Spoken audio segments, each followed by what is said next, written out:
Halo Sobat Indozone, selamat datang di Ngemsi, ngobrol enjoy bareng musisi.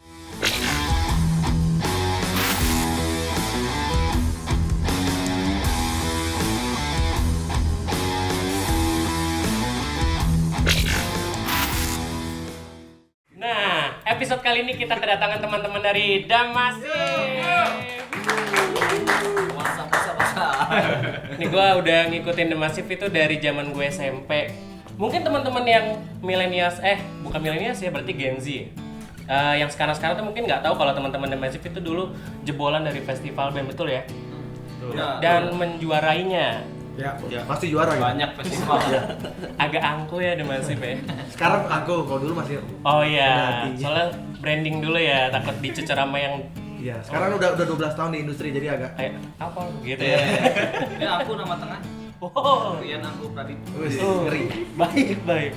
Tapi boleh ceritain dong perjalanan Damasif ini teman-teman. Iya, kita terbentuk tanggal 3 Maret 2003. Kita pertama kali ketemu tuh berlima, benar-benar udah punya mimpi-mimpi yang besar. Salah satunya adalah punya album rekaman.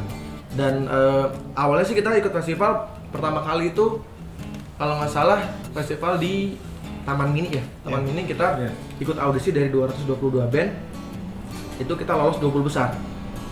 Tapi saat final kita main hancur banget. Karena apa? Karena kita nggak punya alat sama sekali. Jadi kita pakai alat di panggung. Dan saat itu memang kalau alat di panggung kita nggak bisa minta juga untuk di tuningin atau gimana. Jadi memang seadanya aja gitu. Jadi pas kita main ya sudah berantakan. Kita kalah sama band-band yang bawa efek sendiri, bawa gitar sendiri gitu. Nah, setelah dari itu kita benar-benar evaluasi, terus akhirnya karena kita nggak punya alat, akhirnya kita nyewa. Nah, karena kita nyewa terus ngutang, jadi kita mau nggak mau harus menang. Akhirnya setelah kita mulai istilahnya udah megang alat sendiri karena walaupun nyewa ya, tapi paling nggak kita udah lebih siap lah. Jadi kayak efek tuh udah siap, kita udah ngecun di bawah panggung. Jadi ketika kita festival pas udah naik panggung tuh kita udah nggak nyetem lagi. Nah di situ udah mulai tuh juara harapan 2 ya waktu itu ya. Nah pas udah sering juara kita beli alat sendiri. Ray dulu apa Ray? Bass lu Ray? Pertama gue beli di Taman Puring, mereknya Palmer. Serius ya? Iya, Palmer. Terus Kiki apa Kiki dulu? Dulu yang pertama kali beli yang OLP kan. Oh iya. OLP. Pokoknya kita kalau menang festival tuh langsung kita alokasiin buat Beli alat. Iya. Nah, pas udah mulai punya alat sendiri, itu udah mulai mungkin karena kita juga udah tahu selaknya untuk jadi juara tuh seperti apa gitu. Jadi mulai kesini kita udah mulai juara 1 terus tuh. Nah, ketika sudah juara 1 kita nggak pernah juara 2, pasti juara 1 terus. Sampai akhirnya kalau kita ikut festival nih di daerah Depok, Tangerang gitu-gitu ya. Kalau kita main, band-band yang lain udah tahu tuh siapa yang juara. Karena memang kita latihannya gila banget sih, maksudnya kita memang kayak meluangkan waktu kita hanya untuk latihan gitu. Tapi yang ngebuka jalan kita sampai ke industri sampai sekarang ini juga itu dari festival Ya, juga ya. betul. Jadi 2007 kita ikut festival skala nasional. Ya. Live Wanted nama festivalnya. Terus ya alhamdulillah kita juga juara 1 nasional mengalahkan 3.000 band seluruh Indonesia. Jadi memang kita bentuk mental kita kuatin mental kita tuh dari 2003 sampai akhirnya di 2007 ada festival nasional. Dan ternyata memang jalan kita memang di festival. Waktu itu kita nggak ngelihat hadiahnya. Wah, hadiahnya sih lumayan, ada duit 50 juta saat itu ya. Ada mobil. Terus kontrak rekaman di Musika Studio. Nah, yang kita lihat adalah kontrak rekaman di musikanya. Karena ya kita tahu kan, kita ngelihat ada Peter Pan di situ, ada Iwan Fals, ada Krisya, ada Niji saat itu, ada Leto. Wah, ini kayaknya mudah-mudahan kita bisa dapat ya juara 1 terus kita jadi kontrak musika. Nggak taunya kita jadi juara 1 nasional dan beneran mimpi kita jadi kenyataan. Kita dikontrak sama Musika Studio saat itu. Dan lucunya karena kita waktu itu belum cukup umur, jadi kita masih di bawah 21 tahun. Kontrak pertama di Musika itu yang tanda tangan orang tua. Dan yang masih hidup tinggal bapaknya Rian sama Kiki. Kan saya kan adik kakak. Oh, Satu kan adik kakak kita. Jadi kalau kita ingat-ingat memang peran orang tua tuh luar biasa ya untuk mengantarkan kita ke industri ini. Berarti kan kayak dari The Massive sendiri itu berangkat dari kayak festival-festival berlomba mengalahkan yang lainnya, band yang lain. Nah, di sekarang ini orang makin gampang untuk mempublikasikan karyanya, bener nggak? Betul. Ya kan kayak gampang lah sekarang mau promoin gitu. Pasang kamera, kayak Betul. upload gitu. Betul. Terus kayak home recording udah kayak murah lah, semua orang udah bisa. Nah, menurut kalian hal tersebut mempengaruhi kualitas para musisinya nggak? Harusnya bisa lebih berkualitas sih, karena jadi ya itu kita nggak boleh manja juga dengan semakin majunya peralatan rekaman. Jadi selain kita justru harus memanfaatkan itu.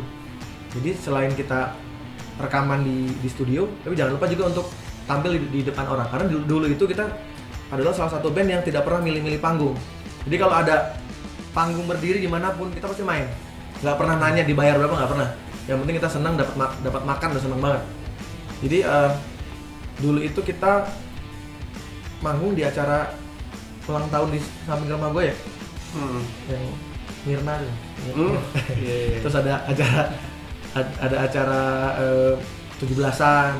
Pokoknya ada panggung berdiri kita pasti manggung. Nah, hal itu yang harus dilakukan juga di anak-anak sekarang. Jadi jangan sampai cuma ada di depan kamera doang, karena ketika kita nyanyi di depan audiens tuh beda lagi.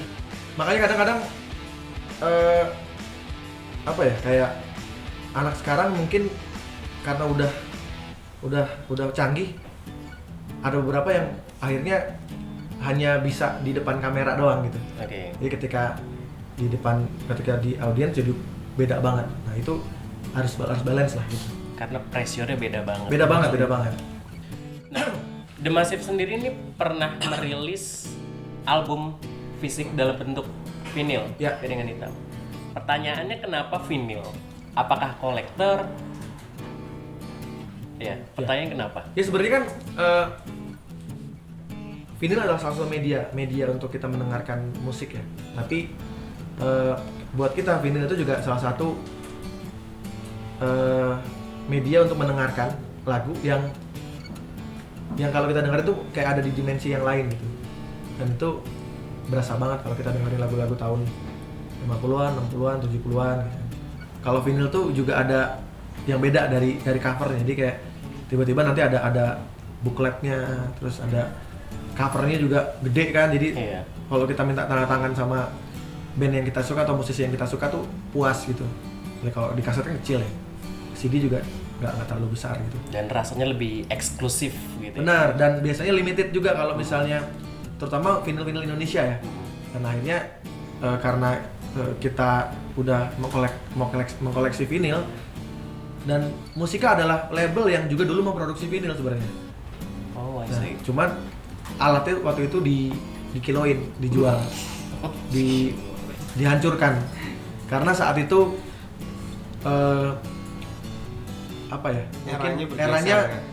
eranya bergeser kan dari vinyl ke kaset terus ke CD. Dan ternyata balik lagi di dunia, ternyata vinyl naik lagi. Dan akhirnya kita dulu kalau misalnya Musika nggak ngancurin alat itu, mungkin kita udah bisa bikin di sini ya, mungkin udah bisa bikin di Indonesia.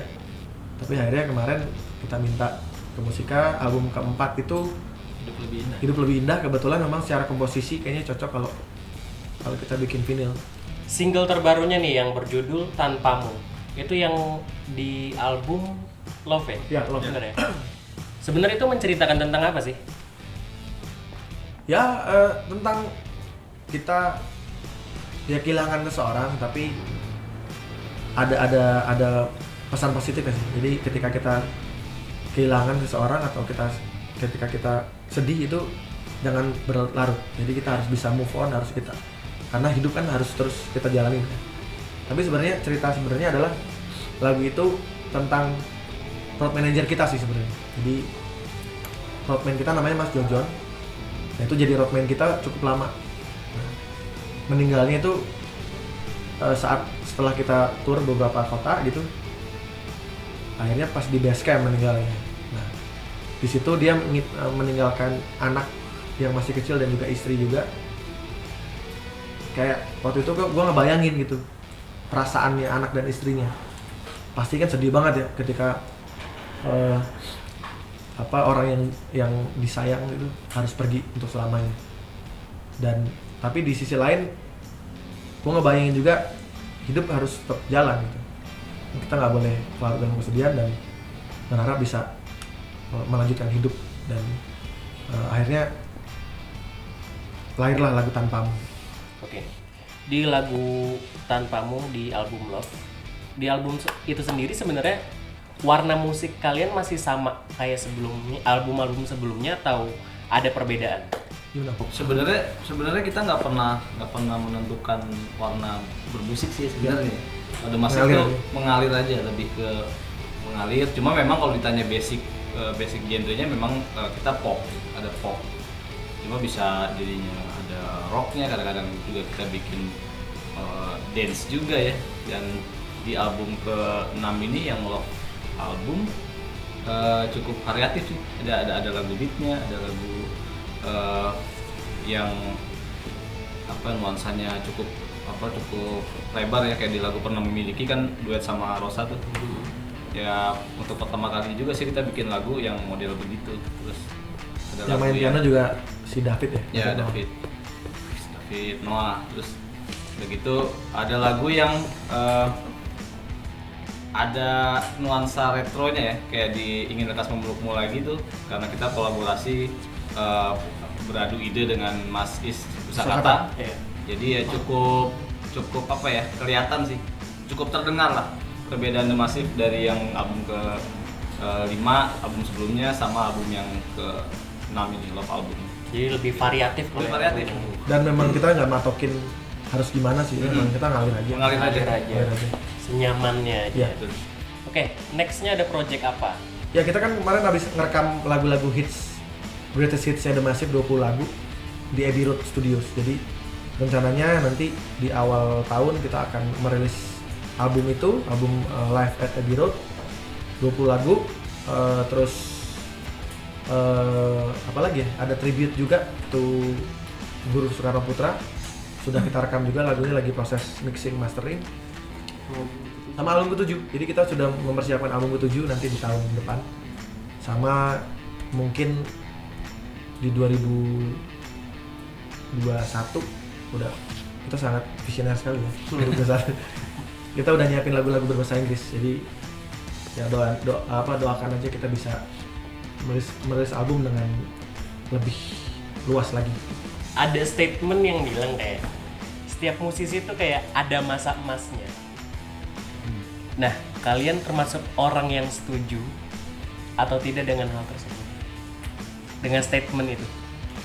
Kalau masa emas pasti ada masanya. Musisi itu pasti ada di ketika dia mau hits banget gitu. Itu benar juga sih ya, sebenarnya.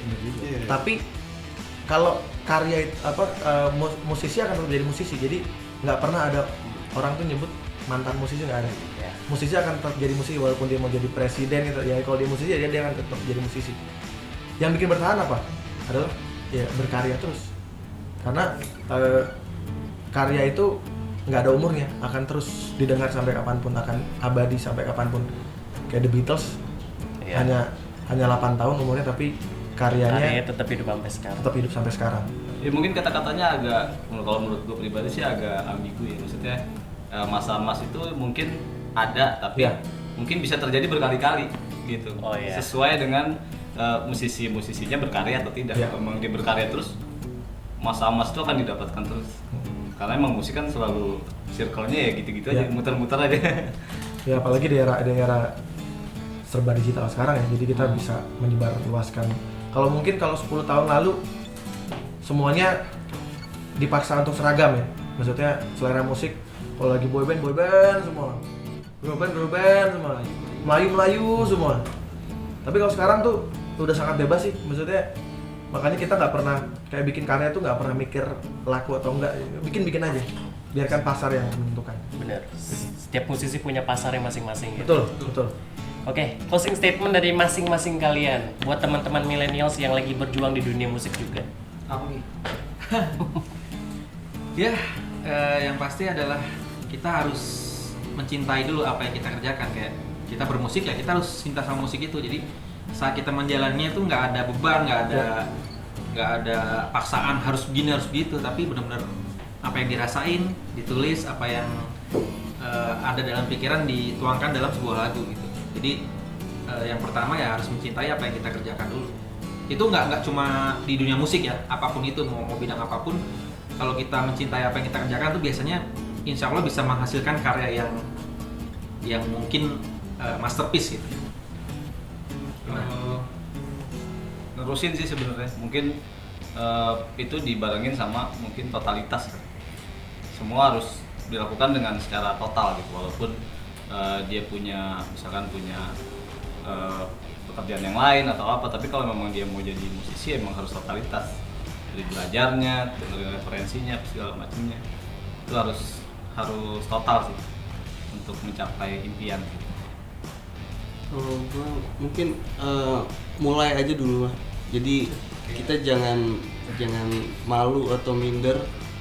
Karya itu nggak ada yang jelek ya. Betul. Yang ada tuh suka atau nggak suka. Jadi emang kalau kita ngerasa pengen bikin lagu, bikin aja dulu.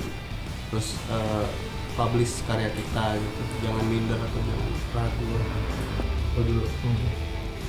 Ya, Kalau untuk musisi yang lagi berjuang di saat ini gitu ya, udah gampang banget untuk memperkenalkan karya lo ke publik gitu ya. Apalagi musisi-musisi muda zaman sekarang tuh udah ya secara skill kalau yang serius banget udah gila, jago-jago banget. Tinggal mereka mau milih jadi musisi yang seperti apa dan bagaimana gitu. Kayaknya lahan untuk mencari rezeki di bidang musik di Indonesia juga luas banget. Indonesia juga luas banget. Lo kalau memang lo punya karya, punya potensi, skill di bidang musik, intinya mah jangan takut nggak hidup di musik, apalagi di Indonesia. Atmosfer musiknya bagus banget, luas banget. Ya apalagi lo punya karya yang bisa diterima banyak orang di Indonesia, ya insya Allah lo akan survive gitu sampai kapanpun di dunia musik. Sebenarnya udah lengkap ya, tapi mungkin gue tambahin banyak silaturahmi aja sama musisi-musisi, karena ketika kita bermusik itu bukan hanya untuk diri sendiri, kita harus bertemu dengan banyak orang. Nggak perlu takut belajar sama yang lebih muda, tapi juga jangan lupa juga untuk tanya-tanya pengalaman musisi-musisi yang lebih tua dan lebih senior, karena bagaimanapun mereka lebih banyak lebih banyak mengalami asam garamnya industri musik ya. Jadi jangan pernah merasa wow udah followers gue udah banyak terus lu ngerasa lu hebat gitu. Ya, itu yang kebanyakan terjadi Nah, sekarang. ya. Jadi sekarang tuh kadang suka menuhankan followers gitu. Oke. Jadi jangan pernah karena lu banyak followers terus lu tidak melihat ke bawah, lu tidak mau berteman dengan musisi-musisi lain. Jadi silaturahmi itu penting banget. Jangan pernah melihat dia lebih muda atau lebih tua. Semuanya yang namanya musik itu yang ada cuma A minor, D minor, C minor, C, G. Tidak ada senior junior. Betul.